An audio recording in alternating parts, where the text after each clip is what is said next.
Hey guys, how's it going? It's Danconia here and welcome back to the Overwatch League Roundup. This is going to be a long one. It's time to take a look at the Paris Eternal. So, first one of the new teams we've done in a long time, considering we've been through London and the LAs and then New York and Houston. It's time for Paris. So, Paris are the only new European team coming into the Overwatch League this season. Bit disappointing considering we've got so many new Chinese teams. Yeah, bit questionable. I would expect to see a lot of new European teams next season, but who knows. Paris Eternal is obviously based in France. It is owned by Drew McCourt, owner of DM Esports. Good to hear. They have a sponsor of Omen HP already. Pretty blooming good. So, let's look at their back room, shall we? Obviously their owner is Drew McCourt. Mex is their general manager, French. Lislin, who is Swedish, is their team manager. Damon is their head coach, French. Fefe or Fifi is their player development coach. He is also French. Saita, who is Finnish, is their strategic coach. And then you might notice this little name, Kai Kai, is their assistant coach. Kai Kai has been around the block in the Overwatch League, as you might know, with the Dallas Fuel initially. Got very in-depth with the issues around XQC. Ended up losing his position there. Whether he left in his own accord or whether he got removed, you know. He then went to Houston. He left Houston in the off-season because there was some goings-on at Optic, the owners of Houston, financially, and everything is okay at Houston, don't get me wrong, but Kai Kai ended up leaving because of that. So Kai Kai is now part of his third Overwatch League team, just like Fisher. Fisher, more on him later on in the series. So yeah, that's a decent back room. Not gonna lie, that's a decent back room. One thing Paris Eternal has done that London Spitfire didn't do is they've kept it very European. In fact, all of their players are European. So, get with it. We talked about the LA Valiant earlier on in the series, and we talked about Soon. Yes, he is now part of the Paris Eternal. It's kind of obvious that he would do that. It's a home team. He's going to want to play for Paris if he can play for Paris because he is French. I understand that, and in my opinion, he's the best DPS that this team's got. He's got experience. We also have Shadowburn, who has Overwatch League experience as well. Obviously, he's Russian. Very good two signings to start off with, to be quite honest. Liked to see that. Very nice. So, then we come to Nikoja. I think that's how you say it. He is also French. He's a DPS known for his Genji, but he's also known for a bit of Diva. Again, someone who's been knocking around in the French Overwatch World Cup team. He's also been knocking around in contenders for quite a while.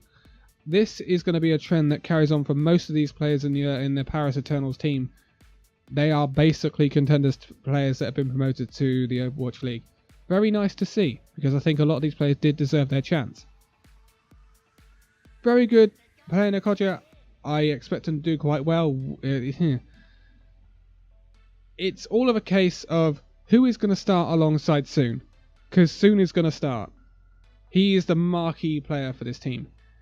So who is going to play alongside Soon? Will it be Nikoja, Shadowburn, or Daniel? Daniel is Polish. He is the fourth and last DPS player on this lineup. He is well known for his Genji, Widow, Pharah and McCree. I can't see him playing Widow or McCree because that will be Soon's job. So he's going to be a more projectile based player, I would have thought. I could be wrong, but I would have thought that would have been the case. The same with Nikoja. And the same with Shadowburn, because he's well known for that anyway. So I honestly see Paris starting. It depends how homegrown Paris want to be.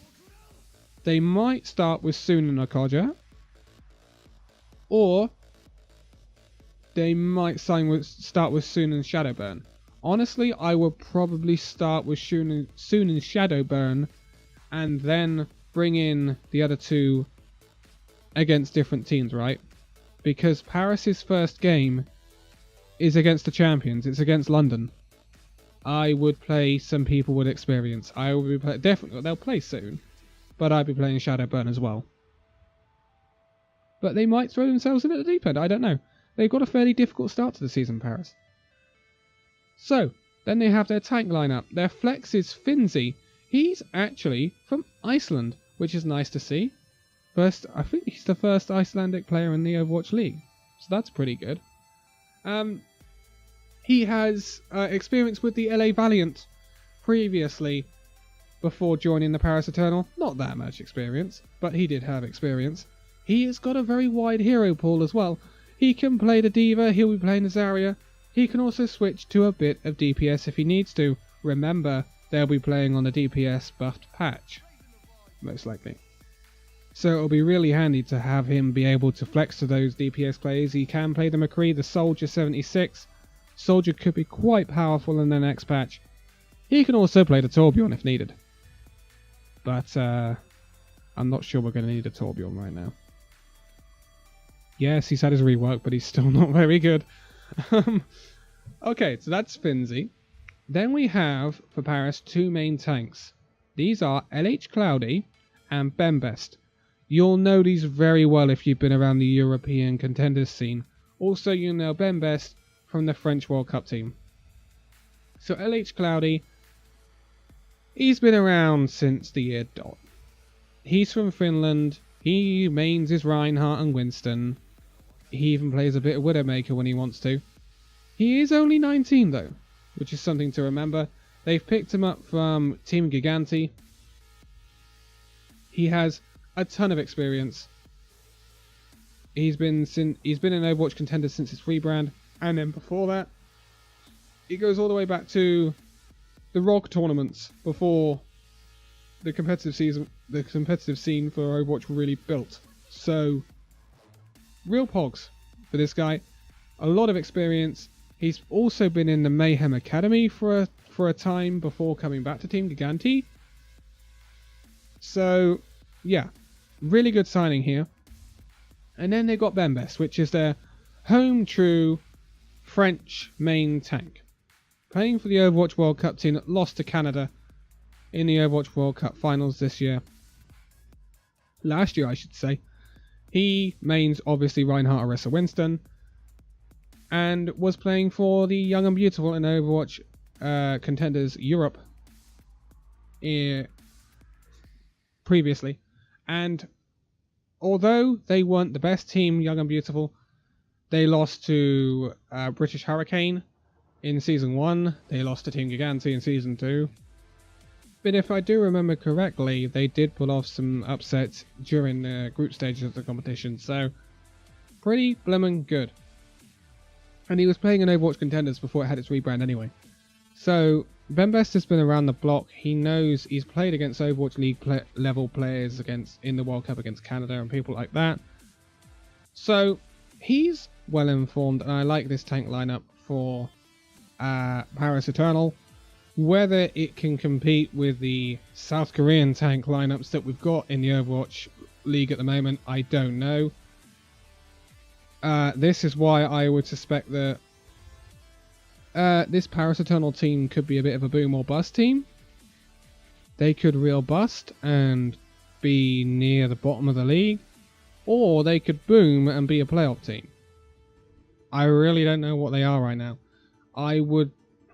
I say that, but I would put them around mid-table. Put it that way. Anyway, next up, we get to our supports. And the first support we're going to look at is Hip. He is French, if you hadn't realised that a lot of this roster is French already. Coming from Eagle Gaming in Overwatch Contenders Europe, he's had a really decent time of it. I think Eagle Gaming actually won Season 2 of Contenders, didn't they, in Europe? I think.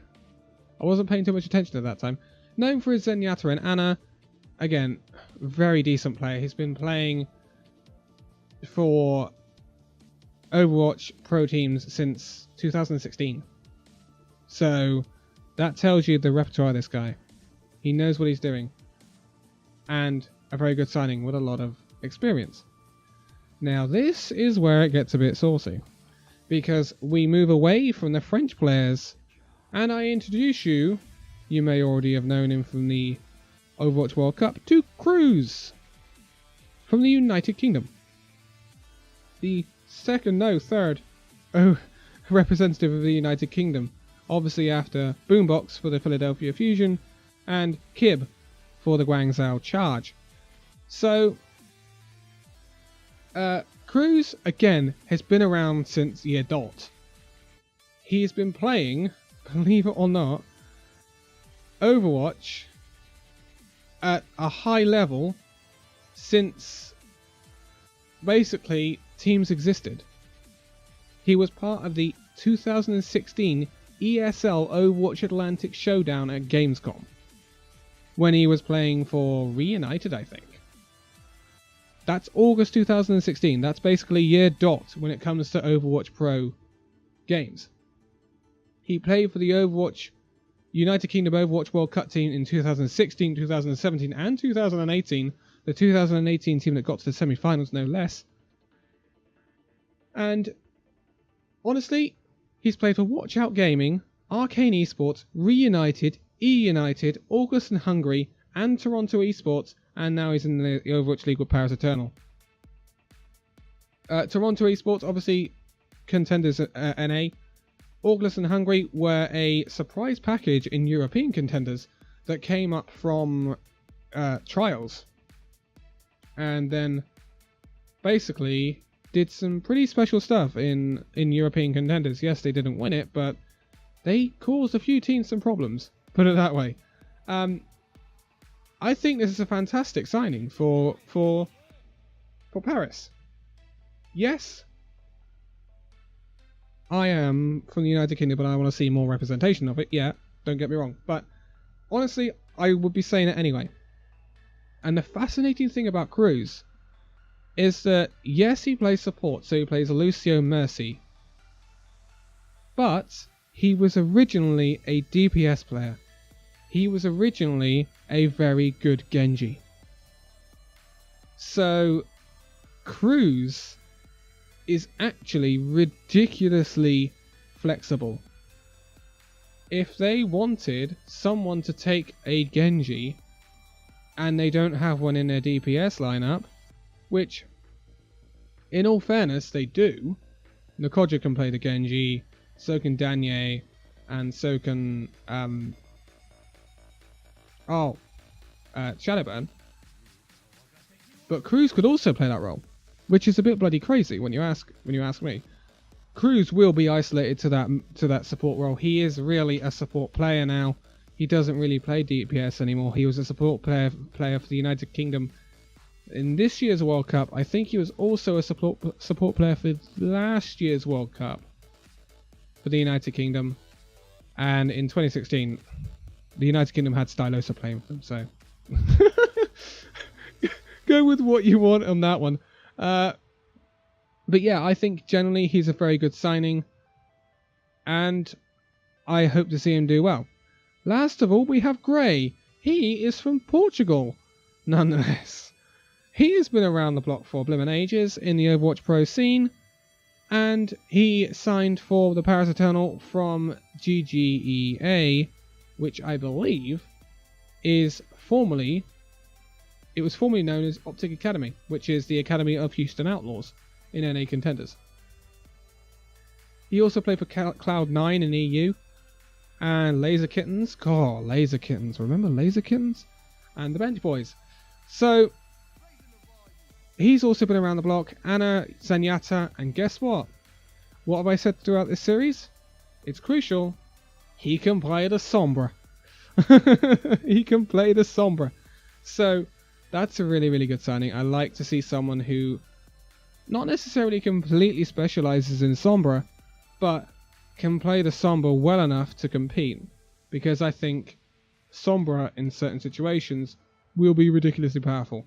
He did also play for Portugal in the Overwatch World Cup Sydney qualifiers of 2017. Portugal had never really got that far, let's be honest. So yeah, that rounds off the Paris Eternals lineup. They will be playing in a navy, burgundy and kind of like orangey gold colour. It looks pretty damn good if you go on the Overwatch live servers now, if you look at their skins. I've got their Orisa skin. It looks blimmin' good with gold on it, if you ask me. But Paris is a difficult one to call. Very, very difficult. On paper, they look like a team that will do like mid-table to bottom half. Maybe they'll like get the 7 to 12 end of season playoffs and maybe get through that. But it's a lot more competitive this season. Paris might also surprise us and do some pretty incredible things. So it remains to be seen. What Paris do have on their shoulders is basically EU, because this lineup is going to represent the best of what the EU can offer that's not already in the Overwatch League, combined with like American players and South Korean players. Because London Spitfire didn't do that, they went out all out Korean. Will Paris, and imagine if this did happen, walk up to the door of London Spitfire and say, hey look, we've got all these European players, we're going to beat you.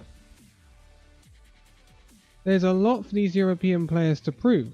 So we might see some pretty incredible performances out of these European players, because they've got so much to prove, and Paris might actually be not a contender to win it. I really don't think they'll be anywhere near winning it, but certainly in the playoffs. And we look at their season, Philadelphia Fusion came into this not really fancied. They didn't take part in the pre-season, they were a relative unknown, and they ended up being the runners-up for the entire thing. So, honestly, previous experience goes for nothing. Absolutely nothing.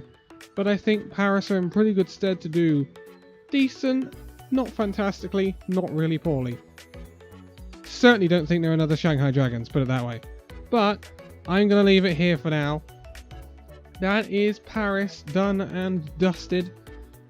That leaves us with Fusion up next, San Francisco, Seoul, Shanghai, Toronto, Vancouver and Washington. And that will be it. And then we'll do our power rankings and stuff like that. But for now, thank you guys so much for watching this video. If you liked it, give it a like, subscribe if you're new, and I will see you in the next video. See you then.